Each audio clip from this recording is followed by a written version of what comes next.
शहरामध्ये जवळपास 600 शिक्षकांपेक्षा जास्त शिक्षक आहेत की ज्यांचे पगार गेल्या 7 महिन्यापासून रखडलेले आहेत। शालार्थ प्रणालीमध्ये जी अनियमितता झालेली आहे त्या अनियमिततेमध्ये शिक्षकांचा कुठलाही दोष नसताना या माझ्या संपूर्ण शिक्षकांना आरोपीच्या पिंजऱ्यामध्ये उभं करून त्यांचे पगार थांबवलेले आहे।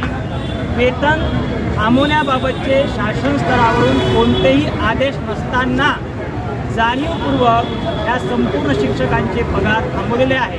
आणि म्हणून त्याचा निषेध म्हणून आणि हे सणासुदीचे दिवस असल्यामुळे सर्व शिक्षकांचे नियमित वेतन अदा करावे याकरता आज नागपूरमधून मोठा भव्य मोर्चा या ठिकाणी काढून इथे धरणेमध्ये त्याचं रूपांतर करण्यात आलं।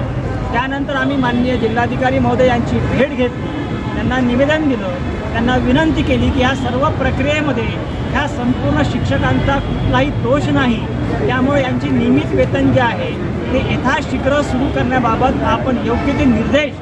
माननीय शिक्षणाधिकारी यांना द्यावेत, अशा प्रकारची विनंती आम्ही आज ठिकाणी माननीय जिल्हाधिकारी महोदयांना केली।